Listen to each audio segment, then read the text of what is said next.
And my key to success for you or for anybody else is make sure you're the first one in there every day and the last one to leave. Mm-hmm. Don't ever take a lunch break or go to the bathroom. You keep working.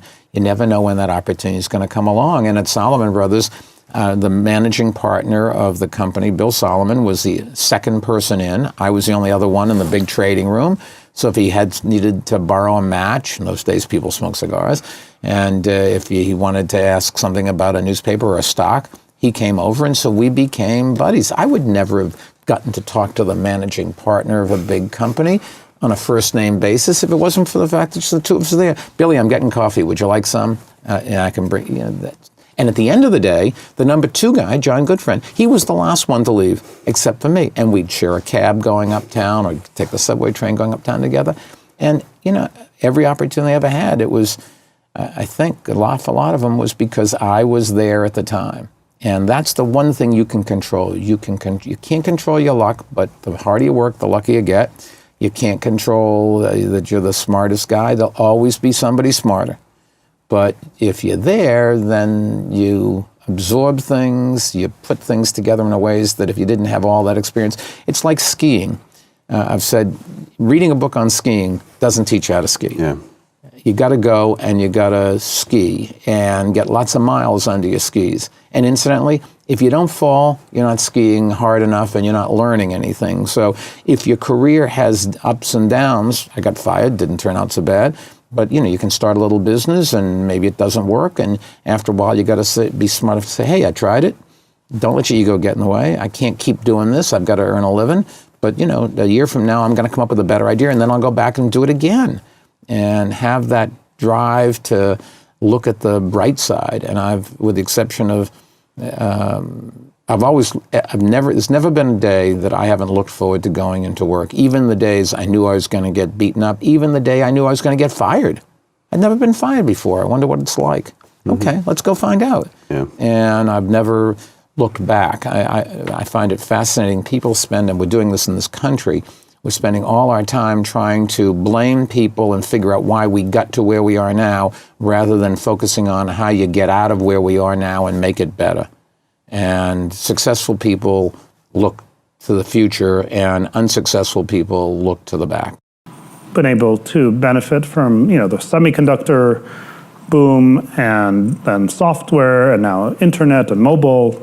I think it's there's a huge amount of luck there. But the luck also comes from taking many shots. So many failures. If I told you all the dumb things that I did, we'd have to have a much longer session. And the successes, they often are chance. I mentioned the Google Brain work that they were just off in the corner. I was like, okay, fine, just, do your thing. Verily, which is our subsidiary that does a wide range of healthcare innovation now, really started with this glucose sensing contact lens project. And that was another one where I said, this fellow Babak and Brian Otis, who were working on it, and they wanted to put a computer in a contact lens. And I was like, what, that sounds crazy, but you go do your crazy thing. You can only have a couple people work on it. I'm not going to give you a lot of resources. But sure, if you put a computer in contact lens, good for you.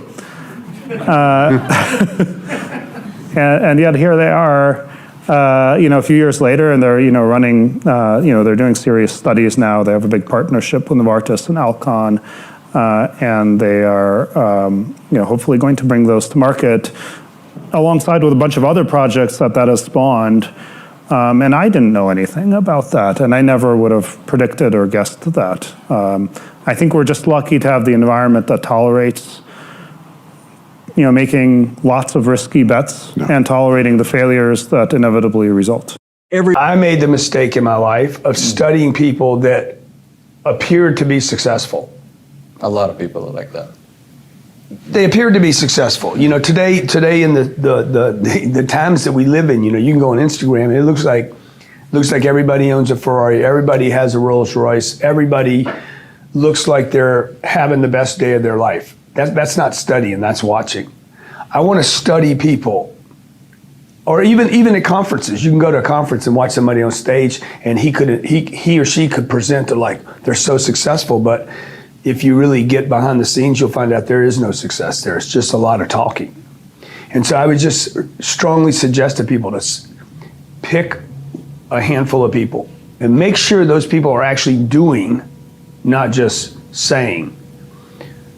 You know, that they're not talking about success. They're actually doing success every day. And how would you know if they're doing? Well, you would see it in their statistics, right? Like there's some things you can't fake. Yeah. You can't fake somebody. We're buying $250 million worth of real estate this month with my money. Hard to fake that. Okay, it's a great Instagram post, by the way, but you can't fake it. There's going to be a loan. There's going to be a building. There's going to be acres and acres of land. There's going to be people living there. Like you just can't fake it. So there's a lot of things you can fake. You can make a nice little quote, put it on Instagram. People look at it like that's the truth, And the public is confused with a lot of what appears to be the truth that's not. True. And so I would just tell people, study people that have success, that are doing it now. Also, the second thing I would say is make sure that where you're getting your advice from them lines up with where you need advice, right? So Warren Buffett, he's at the tail. He's at the tail of his. He's probably here, right? So here he was doing different things than he's doing here. He talks about investing in stocks, but he actually doesn't do it. He doesn't buy stocks. He buys companies. Yeah. So you got to listen to people. Steve Jobs right here was one of the most aggressive business people that this planet's ever seen. I mean, he was barbarian aggressive. So was Bill Gates. But if you talk to Bill Gates today, Bill and Steve's not alive obviously, but Bill Gates today saying, dude, I'm giving all my money away. Money doesn't matter. That's not what he was saying right here. Showing up, it don't mean you got to the office. You understand? It doesn't mean you came to work. For me, showing up means I show up. I've been showing up since I was 25 years old, man. Before that, I wasn't showing up. I was showing off. I was acting a fool, being a fool. High school, I didn't show up. I went to class. I never showed up. My body went in the room. See, showing up doesn't mean you got there. Showing up means you got there, and then you showed up again, and then you showed up again, and then you showed up again. It means you show up for the class, you show up for the homework, you show up for the class, you show up for the homework, you show up for the test, you freaking get a perfect grade. It means you keep showing up to the next level. And I hear a lot of people talking about showing up, showing up's not everything. Let me tell you something, showing up, when you show up the right way, Johnny, you got to put your seatbelt on. When you show up the right way, showing up is 100% a success. That means you show up and then you show up again, you show up again, you keep getting better at your game. You can't keep showing up as the old you. You got to show up as the new you. If Mercedes-Benz, if they just kept building this vehicle the way they used to build it and didn't keep showing up with new technology, new suspension, new seats, new choices, new colors, the matte black, the red guts, new navigation system. You got to have a new game every day, baby. You got to have a new game every day, and the follow-up. You got to have a new follow-up. Can't do the same thing you did that didn't work yesterday. We're doing a 10X growth conference. I'm doing a 10X this year. I'm not doing the same 10X I did last year. It's a new year, new time, new audience, new speakers. Now, that being said, when I show up for the 10X Growth Conference in Las Vegas on 2/20/2020, I just spent 6 hours this morning working out what we're doing. Okay?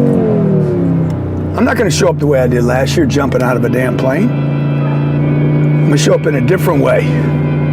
Okay? In a different way, in a unique way. But I am not going to abandon the things that work for the audience and for myself.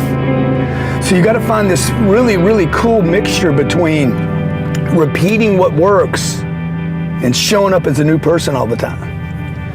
If you're reading a book, Okay, you listening to music, going to an event, speaking at an event. Let's say you're speaking at an event and it's the 700th time you did that presentation. You got to show up new again. Johnny comes to work with his camera, and we're doing a show today. Johnny needs to show up new, looking for new angles, new colors, you got to show up every day new, folks. You're new, man. You're new. Ladies and gentlemen, you're new. Every day you're new. Or, guess what? You're old. Nobody wants old. I don't want to get old. I don't want stale. I don't want yesterdays. I don't want leftovers. I know when somebody's repeating something rote. They're just giving me the same. I don't mind some, but it's got to be fresh. I need some fresh bullshit. So I don't mind a little bit of bullshit. I just don't want the same thing. Okay, that guy's told that story 1,000 times, and it looks like the thousand times. Not in a good way either. So you got to keep showing up. Showing up means you're looking for deeper levels to show up, to pay attention. That's what I do every day. Every day I come to work, I'm like, show up, man. Show up for every little problem. Show up for every little opportunity. Show up for every little nuance, little angle, little particle, little movement. That's why I see all this stuff. Why is that not cleaned up? Why is this not cleaned up? Why did somebody pick that up? Who's that new person here? Hey, you feeling all right today? How many times have I asked you that before? You all right today? I know it's the little things. It's simple. It costs nothing to do this. Show up.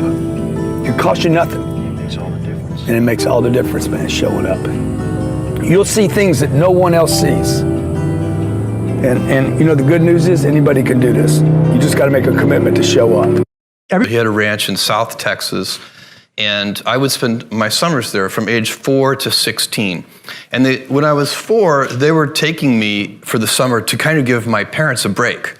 You know, sort of because they were so young, and it was useful. I was a handful, I'm sure.